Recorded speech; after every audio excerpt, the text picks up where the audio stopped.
The number 4 post is the archipelago. Elvis Mercury, March 5th, Econ Territory, 25 comments, 2,299 sats. Keyan, what is Elvis talking about this week? Yeah, Elvis shared this this post. I mean, if you read the comment section, has a great discussion on it, but it's about libertarianism and how it kind of creates, to be honest, a bit of a straw man of libertarianism, but it's a useful straw man, I think, to get to an interesting question.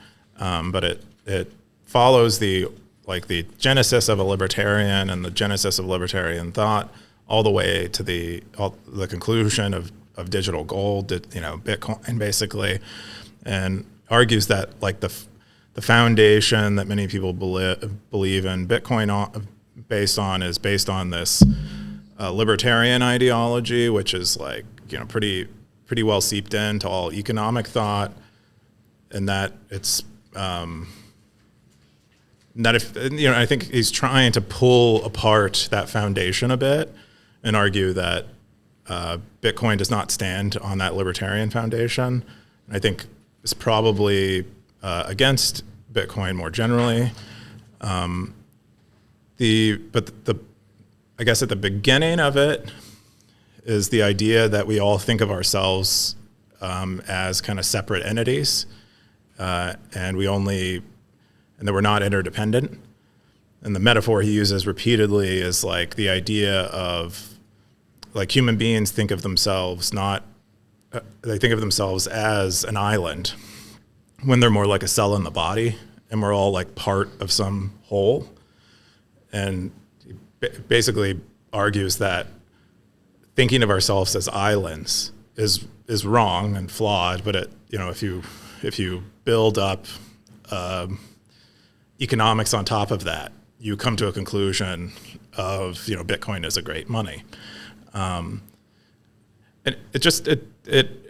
while it's a straw man, and I think it is really uncharitable, I think, to thoughtful libertarians, I do think it asks it's attempting to answer interesting questions.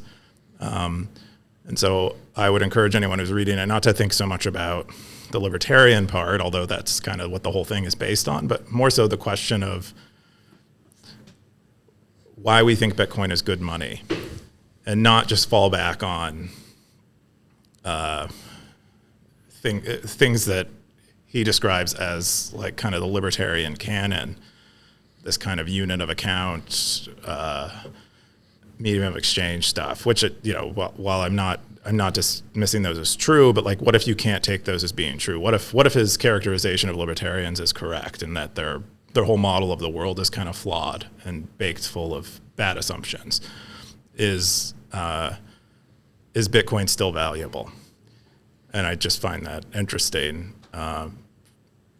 even though I would disagree with the characterization of libertarians and some other stuff. Anyway, I recommend. I like reading things that I'm sort of viscerally, I like feel insulted by, and I feel challenged by, because I feel like it helps me understand the weaknesses in my point of view. And I thought this was a great example of that. He calls the island theory of self, the detachment theory. He writes a lot about these kinds of things, money. He's also a huge proponent of cash, like physical cash. So he's not an ally.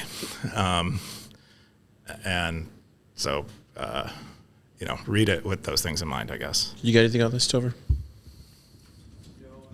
I haven't had a chance to read this, but it looks like he put his heart and soul into it, like the illustrations. I haven't read the article. Yeah, I think it's quite a lengthy article, but we have two economists who both Simple Stacker and Undisciplined are in the comments discussing it with Elvis Mercury, and you could kind of I think Undisciplined describes themselves as a libertarian, and Simple Stacker describes themselves as a lowercase L libertarian, and so they are, I think, describing where they think the post is unfair to libertarians, and then what they think of the questions the author is asking too. So I'd encourage people to read the comments if they're looking for like a rebuttal of sorts. Flippo, you got anything? That looks like Peter Pan. That is Peter Pan. Peter Pan is his metaphor for believing that money is a belief. Okay. That we believe something is money because we believe it's money. Okay. Like kind of like how Peter believes he can. If Peter believes he can fly, he can. Yeah. Yep. Sounds like a Bitcoiner to me. Let's read the top comments. Top comments from, let's see here. Discipline said, I can't tell if he's arguing fundamental points or knocking down beliefs of naive libertarians. It's definitely not a steel man, but it doesn't have to be if he's just raising issues with extent lines of thinking. There's no particular reason. True capitalism can't be unrealized ideal. Can't be an unrealized ideal. The argument would then be that if it is impossible to reach for various reasons, and we could argue about the validity of those reasons. I only had time to skim the opening, so I can't really evaluate what he's trying to do yet. So Stacker says, I skimmed the first few paragraphs, and I think he's attacking a straw man. Whether he realizes that is another question. I just didn't detect any semblance of characterization in there that resembles my own thought. He talks as if libertarianism believes that every individual can be self-sufficient and that trade only arises optionally out of that state of self-existence. I'm not sure that's what libertarians believe. I'm pretty sure most would agree that trade between individuals is necessary for survival and for civilization. So starting points matter. Well, the starting point of this article matters too. Well, I think one of the cool things is the author lays out the starting points of their argument so that you can attack them. Most people would write an essay like this and just describe their conclusion. I think this is a pretty fair way to write an article so that you can say, well, your conclusion is invalid because it's premised on a bunch of invalid ideas. It only has like 2 articles, it looks like. No, there's a lot. I think there should be a lot more. There's 2 posts, I think. No, if you go to his main site. Brett Scott? I don't know if you do What's his URL activity? hacking, you're on his like Substack. Yeah, if you go to. Oh, his, okay. there you go. Okay, there it goes. Yeah. Looks like that's it. Okay, I so kind of this.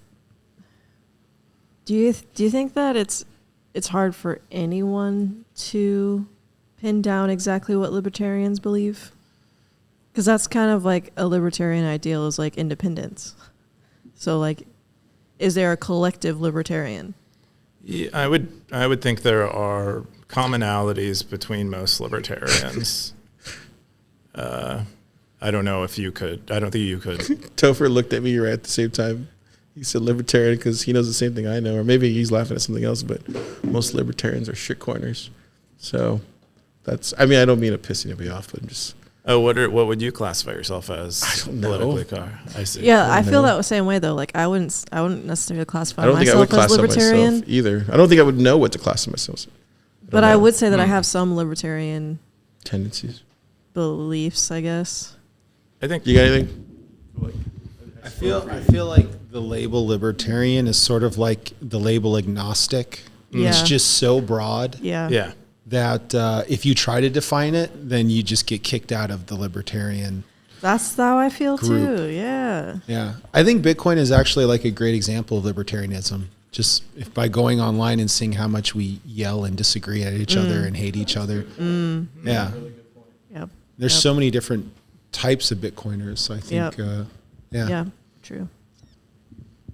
Good stuff. Okay, yeah, you're laughing about something else. That's good. Anyways. But yeah, I don't really have any. Irony of libertarians trying to define libertarianism. Exactly. I like the irony of libertarians trying to define libertarianism. Yeah. That's It's what I'm always saying. fun. You're always in for a good time. That's what I'm saying. Like, I feel like I always hear that line of like, mischaracterization of what libertarians believe, and this is actually what libertarians believe. It's like you're never going to get a libertarian to accept the way you characterize them. Yeah. I think when I think of a true libertarian, it's probably like Ross. That's what I think is like the Jesus of libertarians in my mind. So I'm not that. So I don't know how. I don't know how to become that. But that's who I think of like as a true libertarian in my mind. I mean, he's like an example of a great achievement. Probably one of the greater achievements of the Libertarian Party. Yeah. Is that they got so focused and united on just this one thing, Free Ross. Right. And they literally made it happen. So, yeah. All right. Keyan, you got anything else? I would say that I think optimism in here had a decent. I think there are things you could say of libertarians that all people would agree on. Things like a right to property and non-aggression. I think that would. I think if you're not in favor of those things, I think you probably are not a libertarian. Yeah.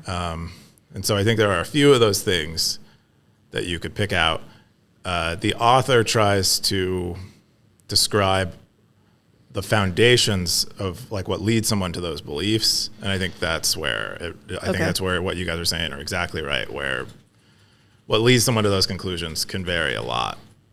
Yeah, whenever I think of something like that, it kind of reminds you of like what Teal says a lot, where I guess he would classify himself as a libertarian, but is he really? It's kind of one of those where like for me, kind of just what Topher just said right now with the whole thing. And so when I see in my head, I see like true libertarian would be like Ross, and other than that, I don't know. It's a hard thing to like fit into. I think Ross might not even be an ideologue, like a he probably libertarian. He He might be. I mean, for all we know, he's like a progressive. For all we know, probably not. But there are people who are Democrats who believe in the ability to buy drugs and other goods from other human beings, so long as you're not harming other people. But libertarian has more, I think, of this non-aggression thing, and that and this property thing are kind of the big cool, big points. good post.